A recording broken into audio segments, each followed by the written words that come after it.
गौतम गंभीर, जी mentality, T20 क्रिकेटचा बादशाह, विनिंग मशीन. याच गंभीरच्या कोचिंगमध्ये भारताने एशिया कप जिंकला, चॅम्पियन्स ट्रॉफी जिंकली, मग T20 वर्ल्ड कप जिंकला. सगळे म्हणले वा वा.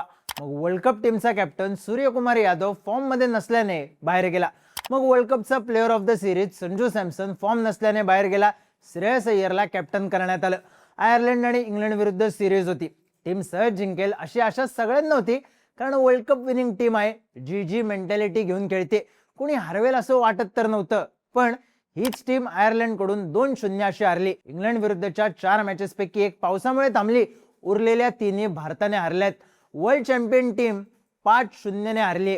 प्रश्न पडतो का? त्यातही गंभीरच्या राज्यात का?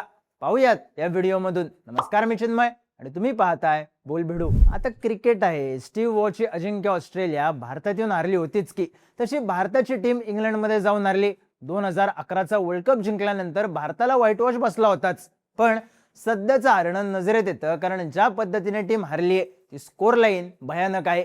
याआधी आयर्लंडची टूर किंवा त्यांच्या टीमशी मॅचेस यांना प्रॅक्टिस मॅच म्हणून ट्रीट केलं जायचं. फार ताण न घेता नवीन प्लेयर्सला संधी दिली जायची. यावेळी तो पॅटर्न नव्हता. 2028च्या T20 वर्ल्ड कपला टार्गेट ठेवून टीम पाठवण्यात आली. पहिली T20 34 रन्सने हारली, दुसरी T20 1 रनने हारली. इंग्लंड विरुद्धची पहिली T20 पावसामुळे वॉशआउट झाली, दुसरी 4 विकेट्सने हारले, तिसरी 125 रन्सने हारले आणि चौथी 9 विकेट्सने. अजून डीप मध्ये हा रिझल्ट सांगतो.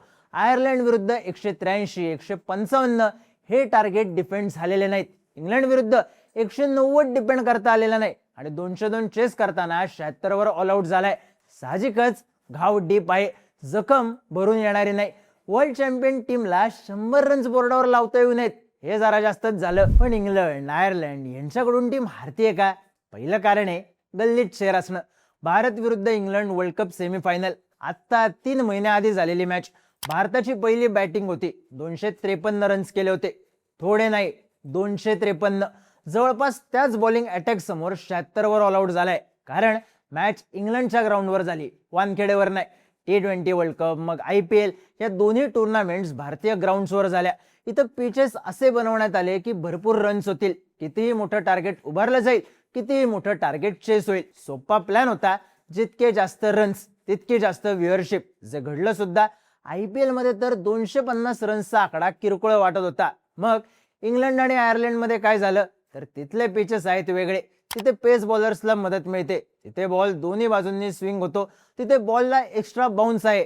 साहजिकच टायमिंग चुकलं तर डिफेन्स गणला, शॉर्ट सिलेक्शन चुकलं तर एज लागून कीपर स्वागताच्या तयारीत आहे, आणि शॉर्ट बॉलला हुक पूल बसत नाही, थेट एज लागून कव्वा उडतो. मग हे भारतीय बॉलर्स पण करू शकतात की. आता इंग्लंडला, आयर्लंडला त्यांच्या होम ग्राउंडची सवय आहे. आपटलेला बॉल त्यांना सहज हुक करता येतो. त्यातही 5 मॅचेस होऊ नये, टीम वातावरणात सेटल होत नसेल तर फ्लॅट पिचेसवर खेळणं कसं अंगाशी येतंय याचा अंदाज येऊन जातो. टीम इंडिया हारण्याचं दुसरं कारण आहे वैभव मॅजिक नसणं. आता तुम्ही म्हणाल 15 वर्षांचं पोरगा आपली पहिली इंटरनॅशनल सिरीज खेळतंय, त्याच्याकडून काय अपेक्षा करायच्या? तर मुद्दा हा आहे की टॉप ऑर्डर विश्वासार्ह उरलेली नाही.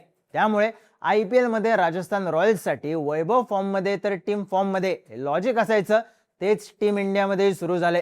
वैभव मोठे शॉट्स खेळत असला तरी त्याला मोठा स्कोर लावता येत नाही.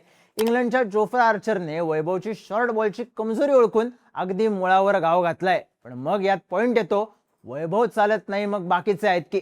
अभिषेक शर्माने या सिरीजला 59, 43, 10, 16 असे स्कोर केलेत. अभिषेकला एकही मोठी इनिंग लावता आलेली नाही, ज्याची टीमला गरज आहे. पॉकेट डायनॅमो ईशान किशनचे स्कोर आहेत 0, 49, 13, 4. फक्त एक चांगली इनिंग. ईशान 3ऱ्या नंबरला खेळतो.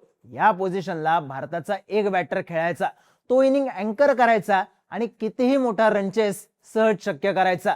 पण गंभीरच्या अग्रेसिव्ह इरामध्ये ते घडताना दिसत नाहीये. श्रेयस अय्यर T20 कॅप्टन झाला, पण त्याच्यासोबत आणखी एक नाव रेसमध्ये होतं, तिलक वर्मा. स्टार बॉय तिलकचे स्कोर आहेत 13, 24, 3, 11. हा जिंकवेल अशी गॅरंटी इकडूनही नाही.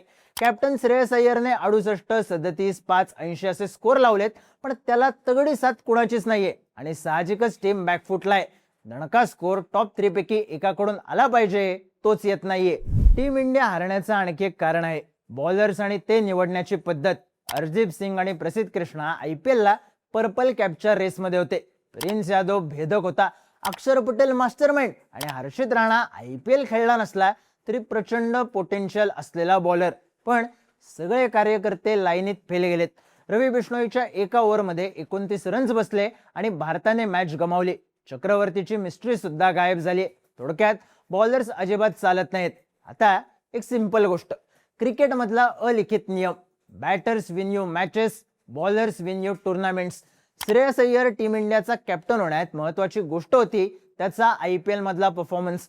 त्याने पंजाब किंग्सला मागच्या सीझनला फायनलला नेलं. या सीझनला फर्स्ट हाफ मध्ये पंजाब हारूच शकत नाही असं वाटत होतं. नंतर गणली तो विषय वेगळा, पण अय्यरने अंडरडॉग टीमला खतरनाक लीड केलं. त्याला इंडियन टीमची कॅप्टन्सी मिळाली. आता मागचे 2 सीझन IPL कुणी जिंकली? RCBने. त्यांच्या जिंकण्यात सगळ्यात महत्वाचा फॅक्टर कुठला? त्यांचे बॉलर्स. भुवनेश्वर कुमार, रसिक सलामदार, कृणाल पंड्या, सुयश शर्मा, तगडी बॉलिंग लाईनअप. यातले टीम इंडियात असलेले बॉलर्स किती? 0. चला, भुवी आणि कृणालचं वय झालंय, त्यांना संधी मिळणं अवघड आहे हे समजून घेता येतं. पण बाकीच्यांचं काय? त्यांना RCB कोटा असल्याने चान्स मिळत नाही का, हा प्रश्न विचारला जातोय. बाकी शेवटचा फॅक्टर अर्थात हेड कोच गौतम गंभीरचा आहे. आयर्लंड आणि इंग्लंड सिरीजकडे वैभव सूर्यवंशीची पोटेन्शियल डेब्यू सिरीज म्हणून पाहिलं जात होतं, पण गंभीरने त्याला आयर्लंड विरुद्ध उतरवलं नाही. मग इंग्लंड विरुद्ध प्रेशर सिच्युएशन मध्ये उतरवलं नाही. जेव्हा उतरवलं तेव्हा वैभवला अपेक्षित परफॉर्मन्स देता आला नाही. मुळात प्रेशर रिलीज करण्याच्या नादात वैभववर टीमला जिंकवण्याचं प्रेशर वाढलं होतं. गंभीरने वैभवला टीम मध्ये इन करण्यासाठी संजू सॅमसनला बाजूला केलं. संजूचा फॉर्म गणलेला, त्यामुळे त्याला रिप्लेस करण्यात आलं. पण याबद्दल जेव्हा प्रेसमध्ये प्रश्न विचारण्यात आला तेव्हा गंभीर खवळला. मूळ मुद्दा प्लेअरला रिप्लेस करण्याचा नव्हता, मूळ मुद्दा ट्रान्झिशन चुकत असल्याचा होता. गंभीर जेव्हापासून हेडकोच झालाय तेव्हापासून टीम इंडियाच्या प्रत्येक पराभवाचं कारण हे ट्रान्झिशन फेज हेच सांगितलं जातं. कधी कॅप्टन बदलणं, कधी ओपनर बदलणं, कधी यंगस्टरला प्रेशर सिच्युएशन मध्ये उतरवणं. स्टार कल्चर संपवता संपवता गंभीर टीम इंडियाची विनिंग स्ट्रिक संपून बसलाय एवढं नक्की. आता BCCI गंभीरच्या कोचिंगचा रिव्ह्यू करणार अशा बातम्या आहेत. जे झालंच तर त्यात एक गोष्ट नक्की आहे, गंभीरच्या राज्यात प्लेयर्स गल्लीत शेर आहेत आणि फॉरेन सॉइलवर ढेर. तुम्हाला काय वाटतं? गंभीरला आणखी संधी दिल्या पाहिजेत की 2027चा वन डे वर्ल्ड कप डोळ्यांसमोर ठेवून धाडसी निर्णय होईल? तुमची मतं आणि प्रतिक्रिया कमेंट करून नक्की सांगा. आणि क्रिकेटबद्दलचे इंटरेस्टिंग व्हिडिओज पाहण्यासाठी बोल बिडूच्या YouTube चॅनलला सबस्क्राईब करायला विसरू नका.